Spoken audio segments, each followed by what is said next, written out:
Fala galera aí que é fã do mito, né? A unha tá batendo no calcanhar agora em relação a essa CPI da Covid. A situação aí do Bolsonaro não vai ficar nada boa. E aí vou dizer o porquê, né? Bolsonaro desde o início do seu mandato apostou na tentativa aí do negacionismo. Não teve nada, isso aí é uma gripezinha e tudo mais. Se apoiou inclusive em dados, por exemplo, sobre a gripe e tudo mais.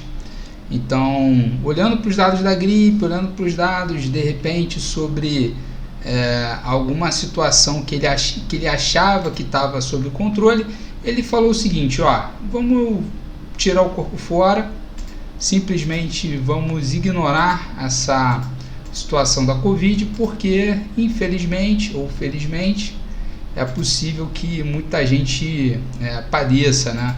Muita gente morra, mas a gente pelo menos não perde empregos. Então assim, tu já vê como é que existe ali um problema cognitivo grave na cabeça do então presidente, porque ele não consegue entender, por exemplo, que sem gente para trabalhar, se o cara morreu, não adianta ter emprego, porra. Ele queria resolver o problema do desemprego reduzindo a PEA, né? Porque a população economicamente ativa é um percentual da população, então mais gente morrendo, menos PEA. Se tem menos PEA e o mesmo número de empregos, beleza, o desemprego está menor. Então nessa cabeça meio maluca, né, com uma assessoria completamente perdida, ele embarcou nessa aventura. E aí a gente vê órgãos oficiais como a Anvisa, né, aparelhados com aquele médico do exército, que é um cara extremamente bom de conversa, né, mas ao mesmo tempo tem um currículo muito vazio nesse sentido, para discutir do ponto de vista técnico quais são as especificidades de uma vacina que sequer tem, o Brasil teve a capacidade ainda de dominar o processo de fabricação completo, né? Haja vista que essa Butanvac agora ela vai ser uma vacina que vem junto de uma patente que foi cedida por uma universidade americana, né, para vários países, e o Brasil conseguiu, obviamente, com essa patente, esse manual, desenvolver a vacina utilizando recursos, insumos próprios.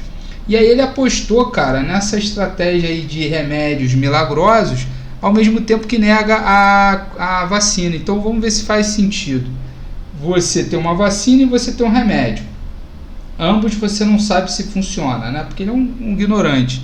Então foi o seguinte, cara, vacina não, remédio sim. Mas o problema é que a vacina está sendo testada no mundo todo, o remédio é só ele que está usando. Faz sentido? Não. Mas aí é o seguinte, vocês vão falar: Pedro, mas o custo do remédio é mais barato. Sim, desgraçado, é mais barato. Só que como ele não cura a doença, tu vai comprar remédio pra cacete, vai fazer um baita de um estoque, vai se entupir daquela merda e não vai resolver de nada.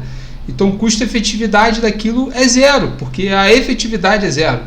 Então não adianta você ir no mais barato, como é feita a licitação pública. Se eu quero comprar uma caneta piloto, vai lá em qualquer universidade pública, tem uma caneta lá, ele te entrega a R$2 aquela caneta, mas não serve de nada, não funciona, a caneta ruim, que tu joga 2 discos e ela acaba. E aí, obviamente, pela lei do menor preço, você sempre vai consumir o pior produto, não tem jeito. Assim sendo, o Bolsonaro adotou essa medida aí como uma salvação e está colhendo os frutos aí de uma possível, inclusive e eminente impedimento e uma prisãozinha, né, para ficar tranquilo.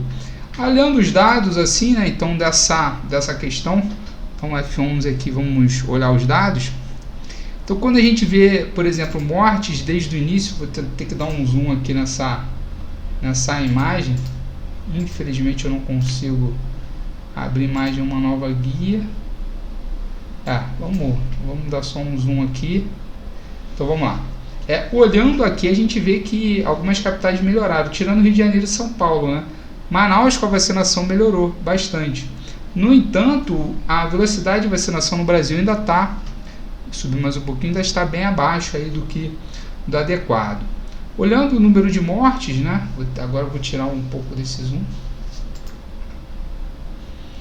Vamos lá.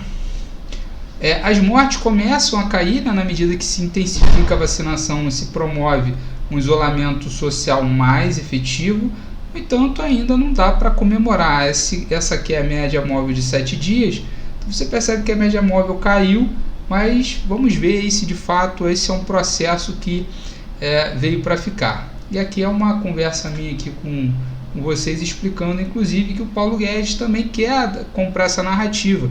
Meio que parece que o Paulo Guedes também está querendo manter-se no cargo, e aí começa a falar mal da vacina, falar que a China está desenvolvendo uma vacina para o mundo todo para ganhar dinheiro. Porra, foda-se, caralho. Ele sai de casa para fazer o quê? Ele sai de casa para perder dinheiro? Porra, ele está lá no governo sendo execrado, não tendo nenhum tipo de resultado tangível e palpável, porque ele ama o país. Porra, o que você já viu falar do Bolsonaro, do Paulo Guedes antes do Bolsonaro e vice-versa? Então essa narrativa aí não deve ser muito bem comprada. Então fica aí o meu recado, rapaziada. Abram os olhos enquanto ainda há tempo, e é isso. Vamos preparar aí para o bom dia do Mourão, que provavelmente deve assumir aí dentro ainda de 2021.